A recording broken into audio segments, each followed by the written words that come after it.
Where to run? Where's safe? Gunshots ring out. Children scream in terror.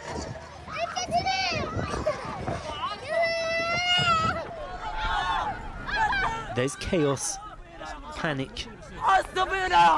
Help us, God, help us, O Arabs, he screams. This is my grandson. I don't know where his mother is. He's just 20 days old. What can I do with him now? Where can I go with him? Where can I find his mother and father? Please tell me where to search. We're tired. We can't cope anymore. The stream of people fleeing looks endless. Close to 500,000 Gazans ordered to leave their already destroyed homes by the Israeli army as they launch a fresh assault on Khan Yunis, accusing Hamas of firing rockets from the area. A brother pulls along his sister, too weak to walk. Little legs struggle to keep up in the heat. An elderly woman sits down on the side of the road. Is it better to die here than keep on running and running? Amongst the crowd, 3 young siblings. We saw many people who were dead in front of us. Their stomachs were cut open, he says. We don't know where our parents are now. Are we in a safe place now, one asks. Thank God, he sighs. But where to go now? The so-called humanitarian zone Israel has told them to flee to has been repeatedly targeted too.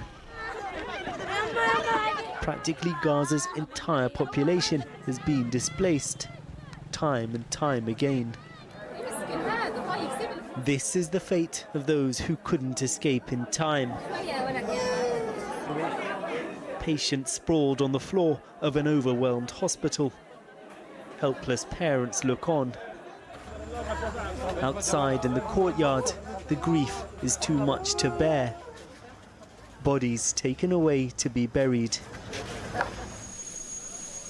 Just 70-odd miles away, a different world. Israel's Prime Minister Benjamin Netanyahu setting off from Tel Aviv for Washington, D.C. I will tell my friends on both sides of the aisle that regardless who the American people choose as their next president, Israel remains America's indispensable and strong ally in the Middle East. But Netanyahu faces anger at home. Protests over the weekend calling on him not to fly out without agreeing a ceasefire deal that would see Israeli hostages returned. Today, the military announced the deaths of 2 more in Gaza. Talks are taking place, but progress is painfully slow. Back in Khan Yunis, Palestinian anger is at times directed at Hamas too. But it's Israeli bombs they're fleeing from. And who can tell Gaza's children when their suffering will end? Sukunda Kamani reporting there. Well, a short time ago, I spoke to Elbridge Colby, who was Deputy Assistant Secretary of State of Defence under President Trump. And I began by asking him if he were to become National Security Advisor if Mr. Trump won, what might he advise on the war in Gaza?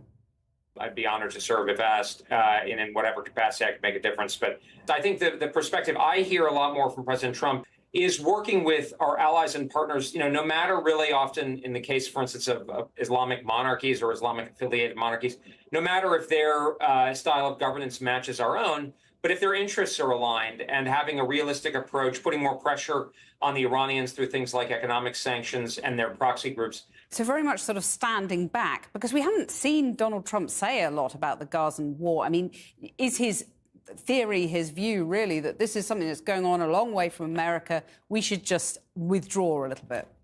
I mean, my own view is, look, these contests have been going on for a while. I don't think there's any question that it's a human tragedy what's happening in Gaza. But of course, it was Hamas that began this conflict by killing 1,200 Jews back in October. And I think the view of many of us is it would be better if there could be a more decisive approach that did go after Hamas, certainly its military elements that are still outstanding, and not sort of go for half measures that in a similar way is happening in Ukraine, where you get a sort of unhappy median result.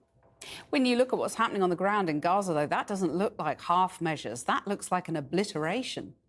Well, I think it's a war, obviously. And I mean, you have to also look back at what happened in October and the fact that Hamas precipitated a war and is hiding among the civilian population.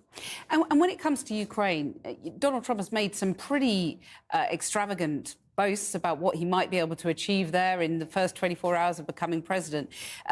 Inevitably, looking at his running mate J.D. Vance as well, he has been quite vocal about withdrawing support to Ukraine. Is that inevitable now if Donald Trump takes office? Well, again, I don't speak for them, but I mean, a couple points. First, I certainly support the idea of making peace and a negotiated peace in the case of Ukraine. And you know who else does? Well, the Biden administration's official policy is that the war will end through negotiation. So President Trump seems to be just explicating something that has remained latent, even as a war has gone on for 2.5 years without a foreseeable end at this point. So it's much better to reconcile and be clear with our European allies, as well as with the Ukrainians, about what we can realistically supply. The Europeans need to step up. Wouldn't China look at what America, in your view, should do on Ukraine and, pull back support? And China might see that as weakness.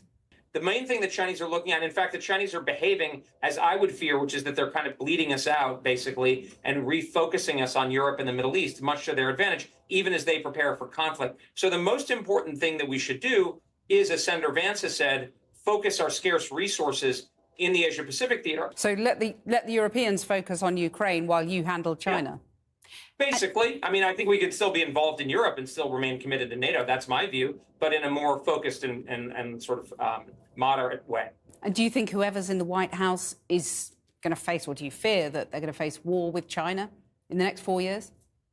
Nobody knows. Anybody who's telling you they know what's going to happen is not credible. What we do know, and what the Biden Secretary of the Air Force says, is they are preparing for war. So it's only prudent to assume that. And the best way to avoid that is from a position of strength while also being prepared to come to a modus vivendi with Beijing.